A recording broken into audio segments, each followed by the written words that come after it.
Hello, Lovelace, and welcome to today's maths lesson. Now, today we're going to carry on with our fraction work, but in particular, we are going to see if we can compare and order fractions that are greater than 1. Okay, so looking at fractions, deciding which one's bigger, and then placing them in order. So up to now, we've compared two fractions. We've said which one is greater than the other. But now we're going to have a string of fractions. We're going to have a group of them, and we need to be able to put them in order, either from the smallest to the largest or largest to smallest. Okay, so let's have a look. First of all, a little warm up, 4 questions. You can pause the video now and have a go at these 4 questions.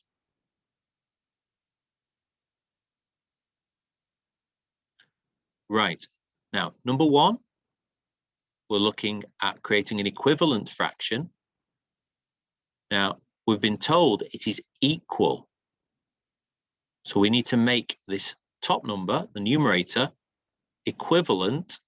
So something over 36 is equal to 11 over 6. So it's a quick equivalence calculation.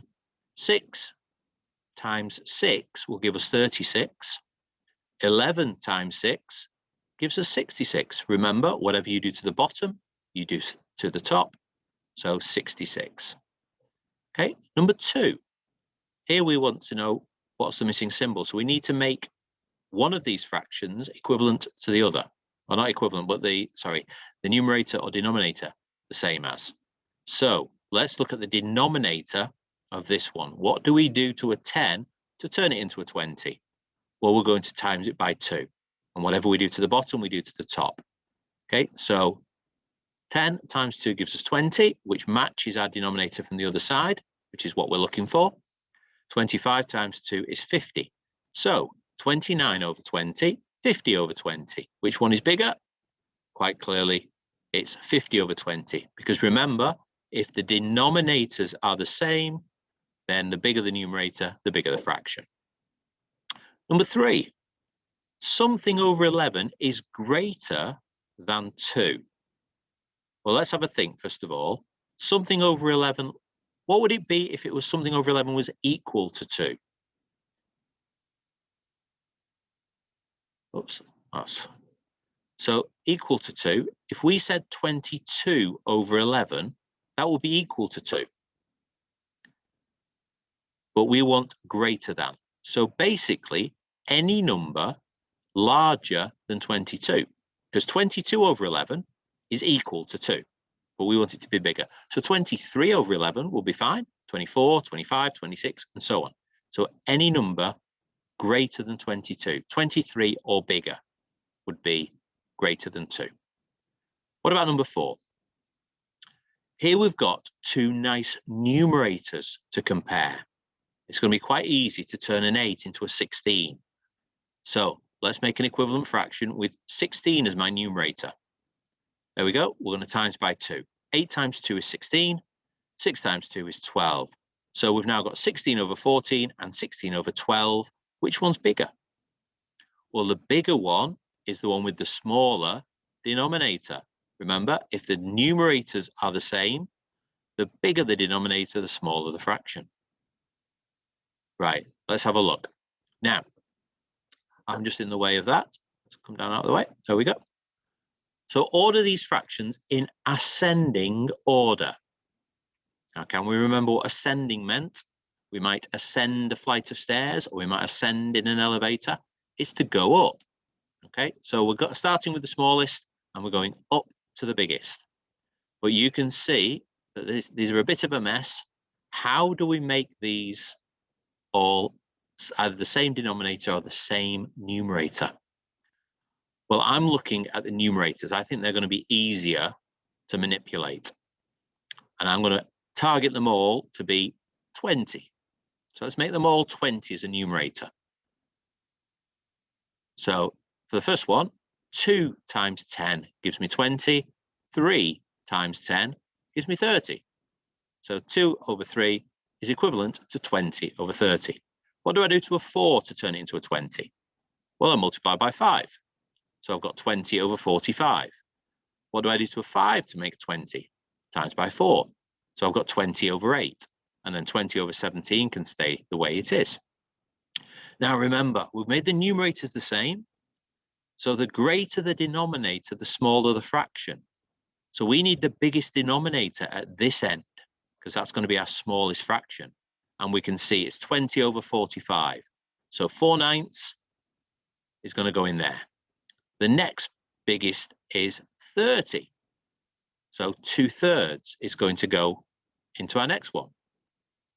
After that, we've got 20 over 8, and we've got 20 over 17. Well, 20 over 17 is going to go in next.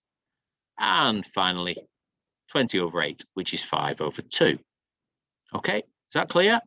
So we've turned them all into the same numerator, and then we've been able to compare them quite easily. Right, here's one for you. Now this time, order these fractions in descending order. I keep getting in the way. So in descending order, that means they're going to go down. So I want the biggest fraction on the left, the smallest on the right. Away you go.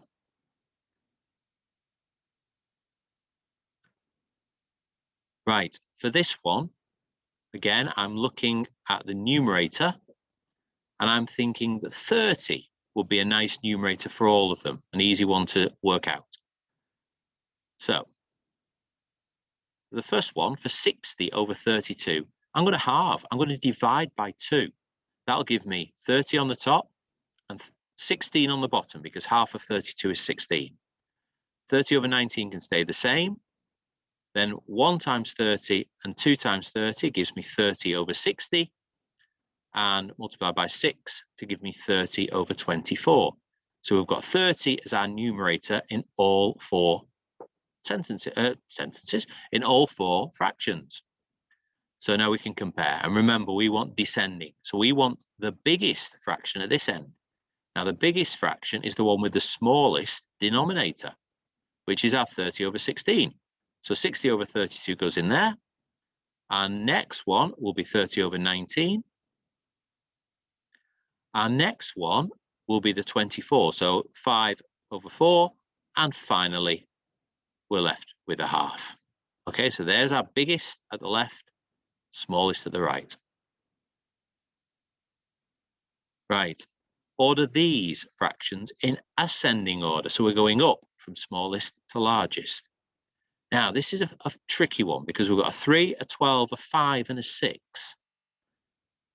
Now, I'm going to show you something just to think about here, just something to consider. Because if you look at 11 over 5, okay, so all of these we can turn into 12s quite happily. So 19 over 12, 4 over 3 becomes 16 over 12, 10 over 6 becomes 20 over 12. But making 11 over 5 into 12s is not that easy. However, oops, keep getting in the way. 10 is double 5. Okay, so 11 over 5 means it's just a little bit bigger than 2. 10 over 5 would be 2. So 11 over 5 is just a little bit bigger than 2. Okay, so we know that this fraction, 11 over 5, is bigger than 2. Now that's going to help us, because none of these are bigger than 2. 4 over 3 is only a bit bigger than 1.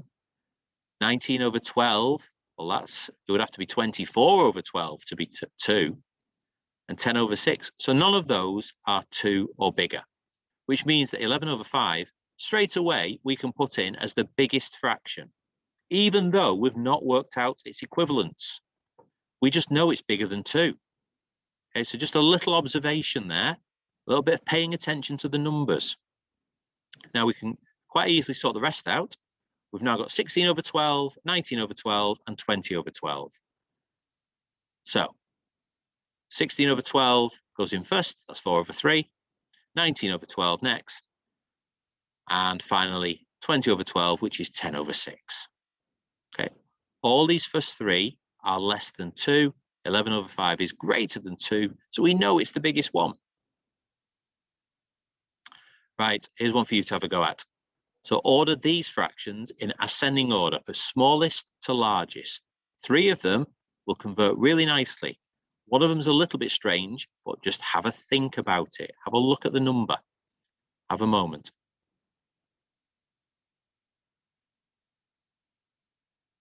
Okay, right.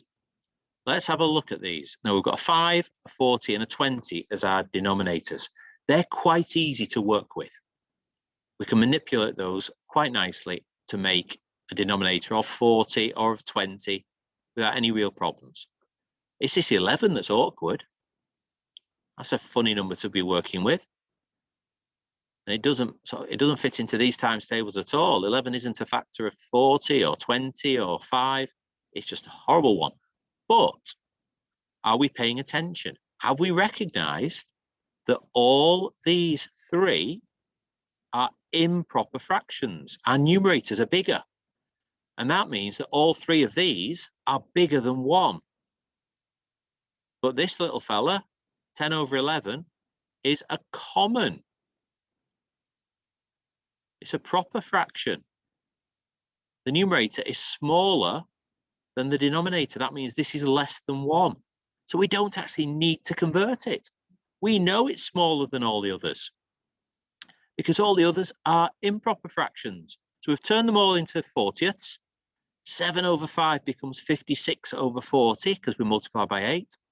25 over 20 becomes 50 over 40 because we times by 2, and 44 over 40 can stay the same. But all of them are improper fractions. They're all bigger than 1, apart from this one.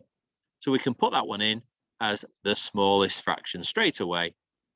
So 10 over 11 is the smallest, and then 44 over 40, 50 over 40, which is 25 over 10, or 56 over 40, which is 7 over 5.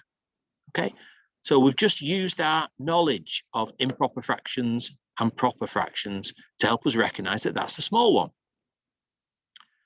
Right, what's going on here? We need to work out this missing denominator. So we need to make sure all the numerators are the same so we can compare them. So this is the one we need to change. So 5 over 7, and we want it to be 15 over something. So it's 15 over 21. So we've got 15 over 21 is less than 15 over something, which is less than 15 over 9. So this missing number has to be bigger than 9, but has to be less than 21. So the answer is any, there's 11 as an option, but it's any number between 10 and 20. Because if we put 15 over 10, well, that would be big, that would be less than 15 over 9, and it would be greater than 15 over 21. So any number between 10 and 20 could fit in that gap. What about this one? This one's for you. Have a go. Look at the denominators, make them all the same, and then work it through. Pause the video. Okay, so let's start by making everything 28 as our denominator. So 3 over 7 becomes 12 over 28. And something over 14 becomes something over 28. So we've got 2 and 12. So this can be anything between 3 and 11. So it could be 3, 4, 5, 6, 7, 8, 9, 10, or 11. Yeah? No. So there we go. Any integer between 3 and 11. But think about it. To turn it back into 14s, we need to divide by 2. Now, if we put an odd number, so for example, if we put 3 in there, so 3 28s, and then divide by 2, we're going to end up with 1.5 on top. Can't do that. We can't have a fraction in a fraction. So yes, the integer needs to be between 3 and 11, but it has to be an even number. So we could have 4, 6, 8, or 10. And then when we divide by 2, we can divide by 2 and get a whole number. Okay. Right. Here we have 1/2 is less than something over 21, which is less than 18 over 21. Now, The half, we are going to find very difficult to convert into 21, to 21sts. So we're not going to bother. We are going to recognize what a half is in something over 21. So half of 21 is 10.5. Now, obviously, we can't have 10.5 in there, but we can have 11. And 11 over 21 is bigger than a half because it's bigger than 10.5. So 11 over 21 is bigger than a half. So we could have 11, 12, 13, 14, 15, 16, 17, but not 18, because then we'll have reached this particular number. So any integer between 11 and 17, any whole number. Okay, we can't have 10 because 10 over 21 will be less than a half. Okay, we've got Rosie and Jack, and they've got 3 identical 2 bars. Jack divides each of his bars into 4 equal pieces and then eats 5 pieces. Whereas Rosie, she divides her bars into 2 equal pieces and eats 5 pieces. Now, Jack believes that because they've both eaten the same amount, the same number of pieces, that they've eaten the same amount. Okay, he's saying we've both eaten 5 pieces, so we've both eaten the same amount of our chew bars. He's not right. We know that. But can you explain why? Well, let's have a look at it. There's the 3 chew bars. Okay, I'll just turn them into a bar model so we can see them clearly. And there's Jack, and he's converted his 3. He's split each one into 4 equal pieces. So there's 12 fourths altogether, 12 quarters. Okay, and here we have our 3 chews split into halves. So altogether we have got 6 halves. Okay, so that's how the children have split their chew bars. There's 5 that were eaten, 5 parts. So he's got 1, 2, 3, 4, 5, 6, 7 remaining, 7 quarters remaining. And there's 5, 1, 2, 3, 4, 5, but there's only 1 remaining. So quite clearly, Jack has got more of his chew left. So 7 quarters versus 1 half. There's your 7 quarters and there's 1 half. 7 quarters is quite clearly a lot bigger than 1 half, or 2 quarters, so we can match the denominators. 7 over 4 is a lot more than 2 over 4. Right, your turn. Now, some of these are quite tricky, so take your time with it and look for the best way to create your common numerators or your common denominators. So number 5, we've got 5 fractions here. I will be looking at making all the numerators the same on that one before you do your comparison. On B, look at your denominators. And C, denominators. Okay, so there's your little clue. For number 5, match your numerators for A and then denominators for B and C.